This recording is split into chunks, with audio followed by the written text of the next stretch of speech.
তো এখন আমরা দেখবো আমাদের বাংলাদেশ বিষয়গুলির এটা হচ্ছে আপনার 17তম, সরি 15দশ অধ্যায়। এটা হচ্ছে বাংলাদেশের লৈঙ্গিক ইস্যু আর হচ্ছে উন্নয়ন। তো এখানে হচ্ছে আপনারা তো লৈঙ্গিক ইস্যু এখন দেখি। এখন হচ্ছে আপনার নারীর ক্ষমতায়ন। এটা হচ্ছে জাতিসংঘ বলছে the process by which women gain power and control over their own lives and acquire the ability to make strategic life choice. এটা হচ্ছে নারীর ক্ষমতায়ন বা হচ্ছে এম্পাওয়ারমেন্ট।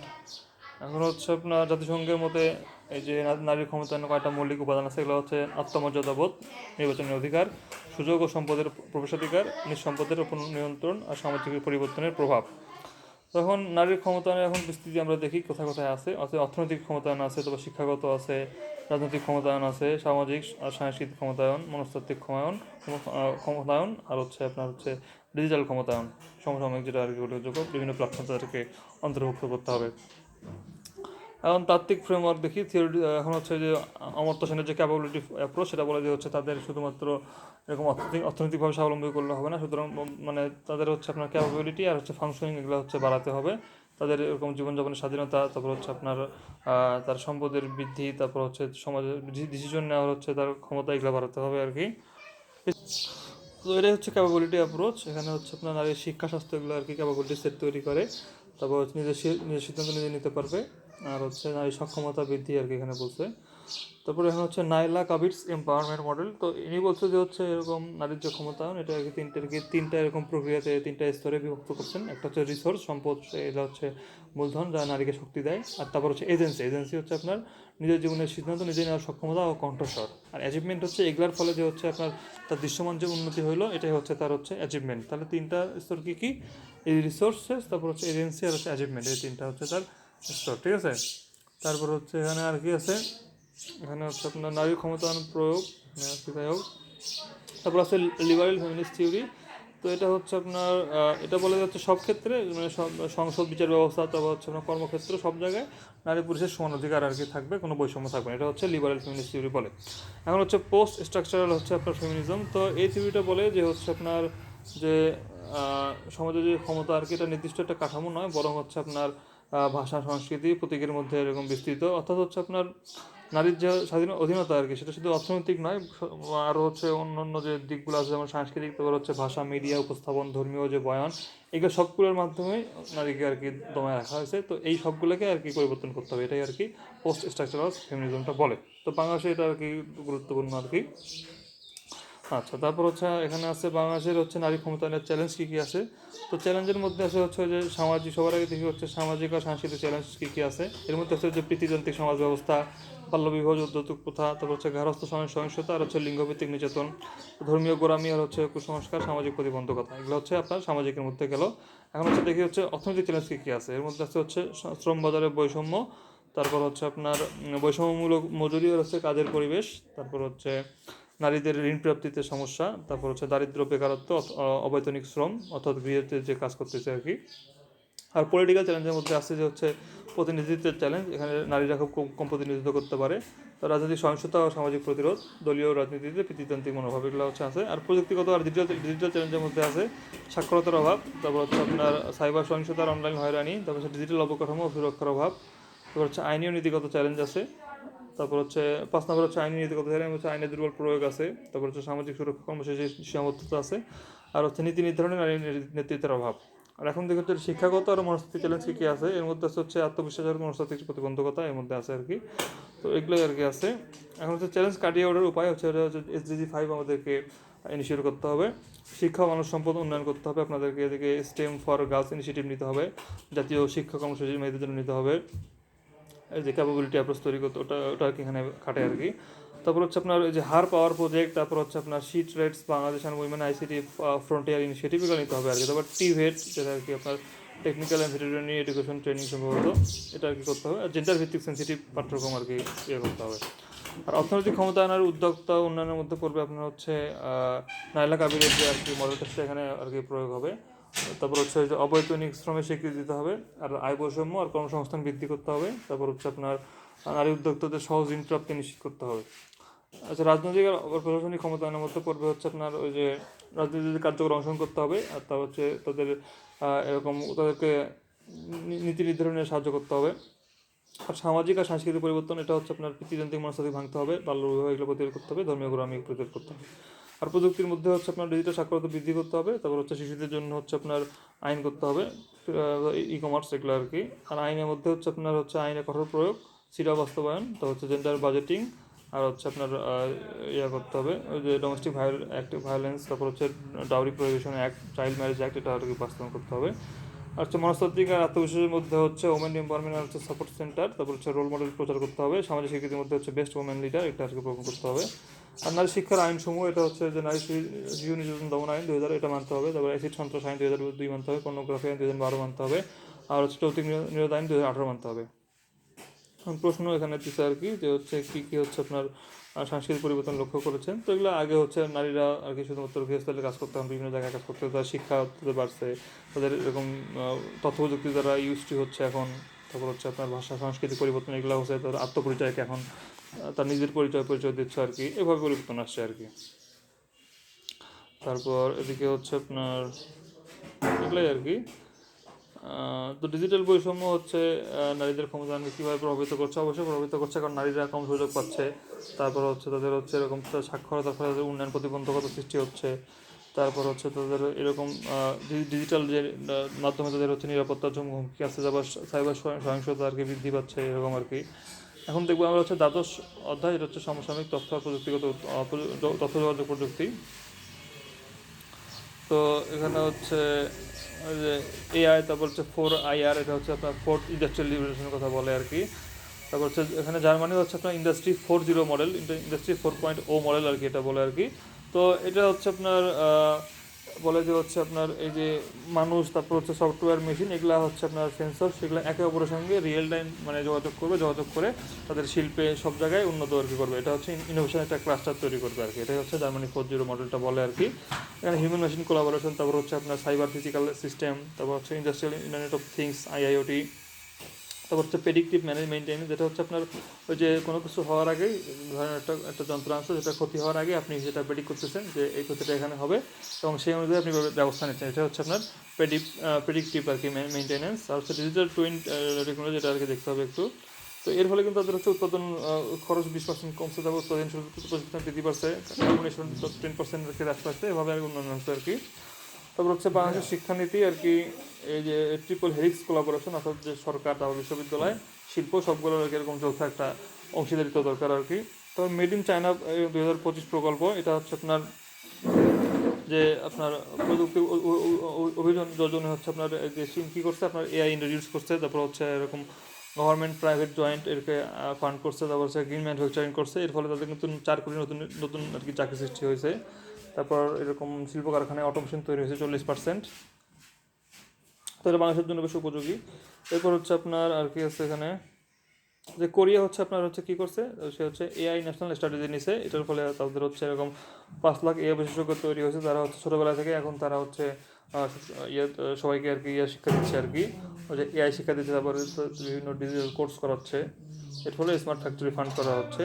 তো ক্ষুদ্র সবাই হচ্ছে এখানে হচ্ছে সবার জন্য কোডিং, ডাটা লিটারেসি বাধ্যতামূলক করছে প্রাথমিক থেকেই, এর ফলে তাদের হচ্ছে এরকম উৎপাদনশীলতা একটা বৃদ্ধি পাইছে আর কি। তো দক্ষিণ কোরিয়ার যে মডেলটা, কিন্তু আমাদের জন্য বেশ আর কি ভালো আর কি, আমাদের জন্য খাপ খাতে পারে। এরপর হচ্ছে দিকে আছে হচ্ছে আপনার স্মার্ট নেশন ইনিশিয়েটিভ, যেটা হচ্ছে আপনার সিঙ্গাপুর নিচ্ছে, যেখানে তারা হচ্ছে ডিজিটাল আইডি দিচ্ছে, তারপর হচ্ছে ডিজিটাল হেলথ কেয়ার একটা আইডি দিচ্ছে, তারপর হচ্ছে স্মার্ট ট্রান্সপারেন্সি নেটওয়ার্ক, তারপর governance, all AI public base service, এগুলো কিন্তু করছে, এর ফলে কিন্তু তাদের হচ্ছে বেশ উন্নতি হয়েছে।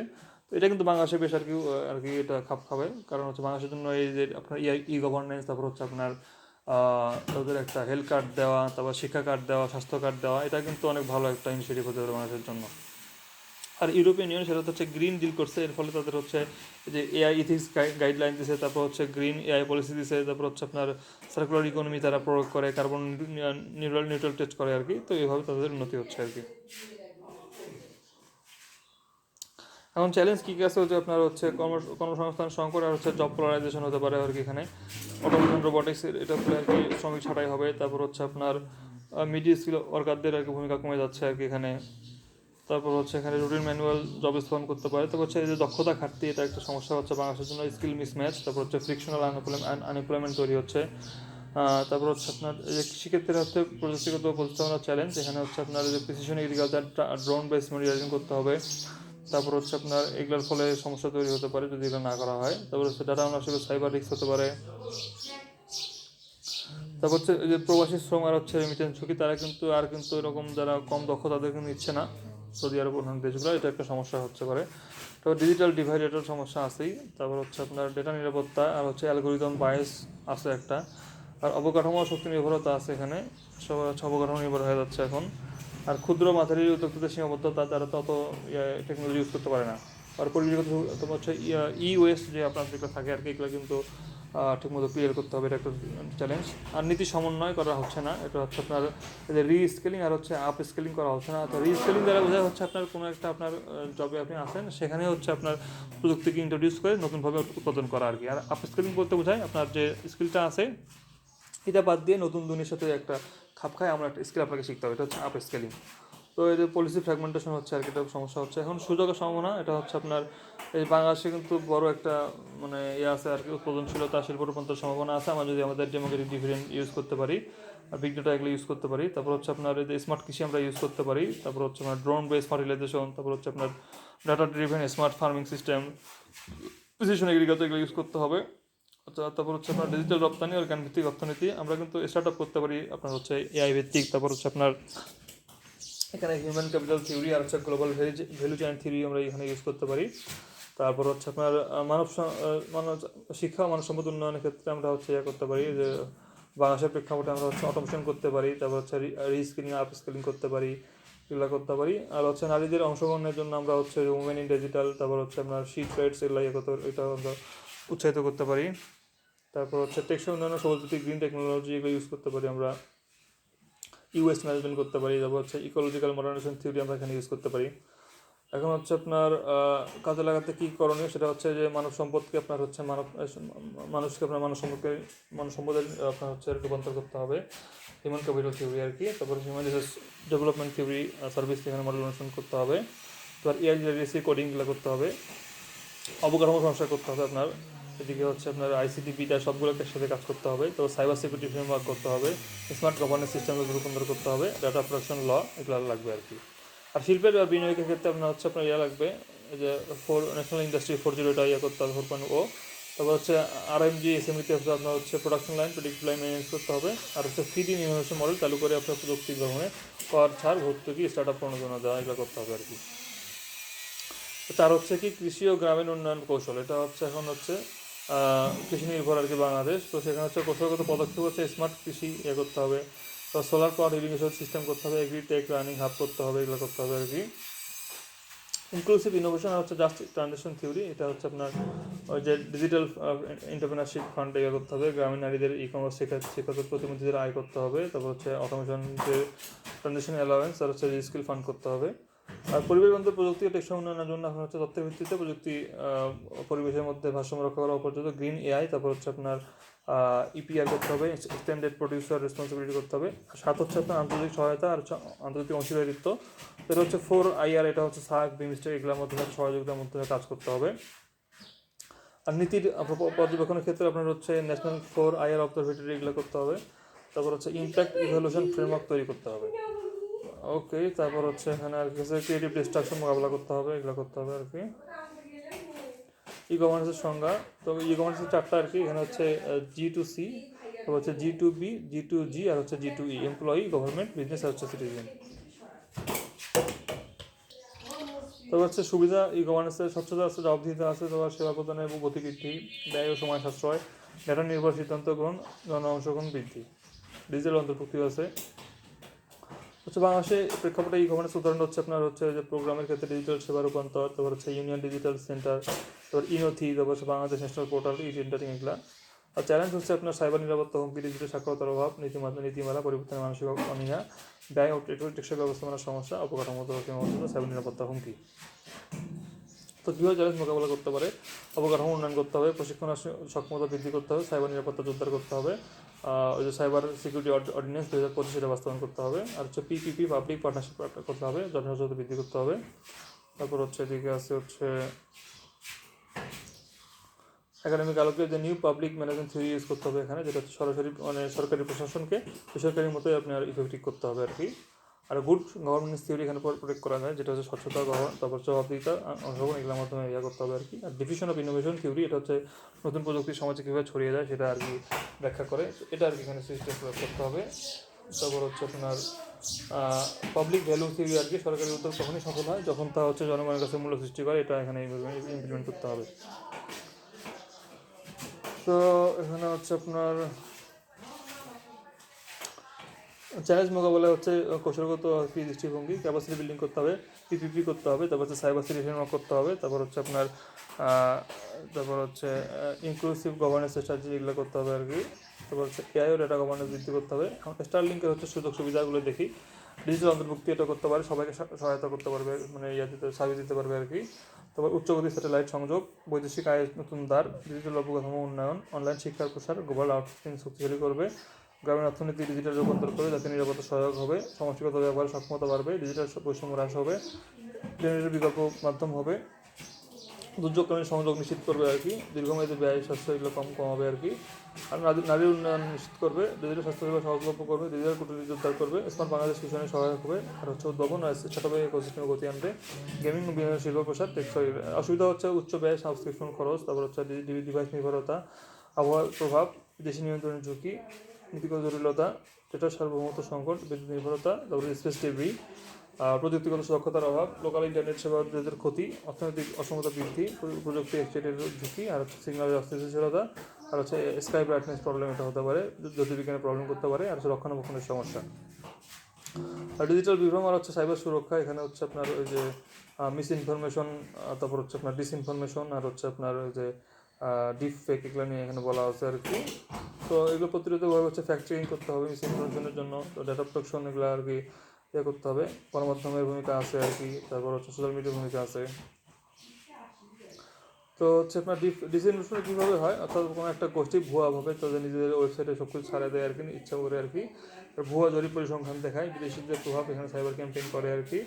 তারপর হচ্ছে আর কি দেখায় আর কি, প্রতিপক্ষকে হেয় করার জন্য, তারপর সমর্থক ঘাঁটি শক্ত করার জন্য, তারপর হচ্ছে বিজ্ঞাপনের আয় বৃদ্ধি করা, ভুয়া খবরে এগুলো নির্দিষ্ট গোষ্ঠীর মধ্যে হিংসা ছড়ানো আর কি, এই জন্য ব্যবহার করা হয়, ধর্মীয় বিভাজনের ক্ষেত্রে ব্যবহার করা হয়। তো প্রতিরোধের ভাবে হচ্ছে ফ্যাক্ট চেকিং, তারপর হচ্ছে আপনার সোশ্যাল মিডিয়া জবাবদিহি, জনসচেতনতা বৃদ্ধি, আইনি কাঠামো উন্নত করা, এগুলো করতে হবে। তো এই পার্থক্যটা দেখি, পার্থক্যটা জানি আমরা, ডিপফেকও তো আমরা জানি, এটা হচ্ছে আপনার কোনো একটা ধরেন এআইকে ব্যবহার করে কারো এরকম গতিবিধি একদম তার কপি করে সেটাকে হচ্ছে ওটাকে হাতিয়ার করে তার মতোই একটা অন্য কোনো ভিডিওতে তার মুখমণ্ডল বা তার অবয়ব বসে দেওয়া, এভাবে আর কি ডিপফেকটা তৈরি করে আর কি। তো এটা প্রচুর মজার ভিডিও থাকলো, এখন কিন্তু এখন প্রোপাগান্ডা তৈরিতে ইউজ করা হয় আর কি এটা। তো এটার জন্য প্রত্যেকের উপায় হচ্ছে প্রযুক্তি শনাক্তকরণ ব্যবস্থা থাকতে হবে, এখানে ডিপফেক ডিটেকশন ল্যাব থাকতে হবে, তোরা আইনি ও নীতিগত কাঠামো ইয়ে করতে হবে, ডেটা প্রোডাকশন ডিপফেক এগুলো করার জন্য একটা হচ্ছে মানহানি অপরাধ দেওয়া যাবে আর কি। তারপর জনসচেতনতা আর হচ্ছে মিডিয়া লিটারেসি বাড়াতে হবে, ডিপফেক শনাক্ত করতে হবে, ফ্যাক্ট চেক করতে হবে, আর বিভিন্ন সংস্থার সঙ্গে এরকম সহায়তার সাথে ভূখণ্ড শনাক্তকরণ করতে হবে। ওকে, তারপর আর কি আছে,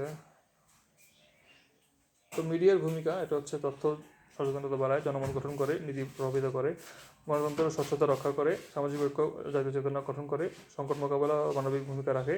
ডিজিটাল যুগে মিডিয়ার নতুন ভূমিকা এখন হচ্ছে দেখি আমরা একাডেমিক দৃষ্টিকোণ থেকে দেখি যে লিবারেল যেটা ডেমোক্রেটিক থিওরি, এটা বলে যে হচ্ছে আপনার প্রেসে হচ্ছে আপনার এটা হচ্ছে মিডিয়া স্বাধীনতা রক্ষা কবচ, এটা হচ্ছে সরকারকে জবাবদিহি করা একটা হাতিয়ার হচ্ছে, এটা আর কি আপনার হচ্ছে লিবারেল ডেমোক্রেটিক থিওরি বলে। আর হচ্ছে যেটা সোশ্যাল রেসপন্সিবিলিটি থিওরি, এরা বলে হচ্ছে হ্যাঁ আপনার হচ্ছে জবাবদিহি করাতে পারে, কিন্তু হচ্ছে আপনার মিডিয়ার একটা ভূমিকা আছে, তারা হচ্ছে এরকম সামাজিক দায়বদ্ধতা নৈতিকতার ক্ষেত্রে তারা হচ্ছে ভূমিকা রাখবে আর কি।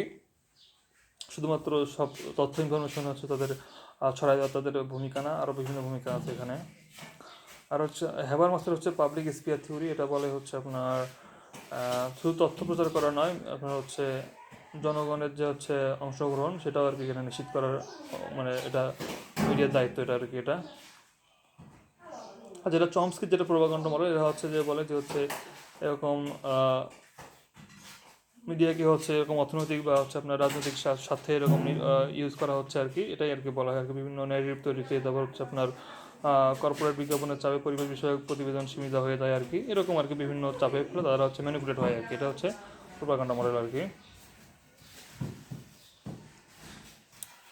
ওকে, তারপর হচ্ছে সাইবার ক্রাইম, এটা হচ্ছে 2023 সালে ইয়ে হয়েছে, 25 সালে এটা ইয়ে হয় আর কি। আহ, এটা মূল লক্ষ্য হচ্ছে সাইবার দমন আইন, এটা হচ্ছে আপনার অপরাধ দমন করা। তারপর হচ্ছে আপনার সাইবার আক্রমণ থেকে রক্ষা করা, ব্যক্তিগত ইনফরমেশন রক্ষা করা, তারপর সাইবার অপরাধে ক্ষতিগ্রস্ত ব্যবস্থা, নিরাপত্তা ব্যবস্থা করা। তো হচ্ছে প্রধান বৈশিষ্ট্য এখন দেখি হচ্ছে নতুন যে আপনার অধ্যাদেশ আসছে 2025 সালে, এটাতে কী কী সংযোজন হচ্ছে। এখানে হচ্ছে আপনার মোট ধারা আছে 51টা, অফিসিয়াল নাম হচ্ছে সাইবার সিকিউরিটি অর্ডিন্যান্স 2025। এখানে বিভিন্ন হচ্ছে হ্যাকিং, সাইবার বুলিং এগুলো সম্পর্কে হচ্ছে ইয়া করা আছে, উল্লেখ করা আছে। আর নতুন নতুন হিসাবে এখানে এআই, তারপর হচ্ছে আপনার deep fake, global threat intelligence, এগুলো আর কি অন্তর্ভুক্ত করা হয়েছে, মানবাধিকার রক্ষা করা হচ্ছে এখানে আর কি। তারপর হচ্ছে এখানে cyber tribunal, cyber appellate tribunal, cyber investigation unit, এগুলোর কথা বলা হয়েছে এখানে। আর শিক্ষা প্রশিক্ষণের কথা বলা হয়েছে। তো এখানে হচ্ছে এখন নতুনত্ব এখানে আসছে হচ্ছে আপনার সাইবার সহায়তা আসছে, গ্লোবাল থ্রেট ইন্টেলিজেন্স আসছে, তারপর হচ্ছে আপনার ব্যাংক চালিয়ে জায়গা থেকে কৃত্রিম বুদ্ধিমত্তা বের করা হচ্ছে।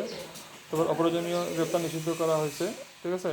তারপর হচ্ছে আপনার বিভিন্ন মামলাতে এরকম গ্রেপ্তার করা যাবে না। তো হচ্ছে এগুলো আছে আর কি, এখানে এগুলো আর বললাম না। নারীদের সাইবার সুরক্ষা, এটা হচ্ছে ট্রলিং করা হয়। তারপর হচ্ছে আপনার ডক্সিং করা, ডক্সিং মানে হচ্ছে আপনার ব্যক্তিগত তথ্য প্রকাশ করে ভয় দেখানো, এটা ডক্সিং আর কি।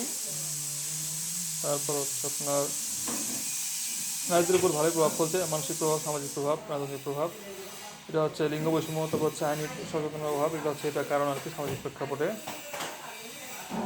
সাইবার সুরক্ষার জন্য বাস্তবায়ন করতে হচ্ছে প্রযুক্তিগত পদক্ষেপ। এখানে হচ্ছে টু ফ্যাক্টর আপনার হচ্ছে অথেন্টিকেশন, যাতে ওদের নামে কেউ অ্যাকাউন্ট খুলতে না পারে। তারপর হচ্ছে স্ট্রং পাসওয়ার্ড আর ইনক্রিপশন, হচ্ছে সাইবার হাইজিন প্র্যাকটিস করতে হবে, সন্দেহজনক লিঙ্কে প্রবেশ করা যাবে না। তারপর প্রাতিষ্ঠানিকের মধ্যে আছে হচ্ছে women cyber help desk, digital literacy training, আর সাইবার অ্যাওয়ারনেস ক্যাম্পেইন, এগুলো করতে হবে। আর নীতিগত মধ্যে আছে হচ্ছে gender sensitive cyber policy, rapid response system, আছে প্রাইভেট পার্টনারশিপ আছে, ঠিক আছে, এগুলো করতে হবে আর কি। বিভিন্ন সহায়তা নাম্বার ইয়ে করা যেতে পারে। তারপর হচ্ছে রিপোর্টিং টুল এগুলো করা যেতে পারে, পুলিশ বিচারক প্রযুক্তি সমন্বয় করা যেতে পারে। তারপর হচ্ছে এআই বেস মনিটরিং, তারপর হচ্ছে ডিজিটাল জেন্ডার পলিসি করা যেতে পারে।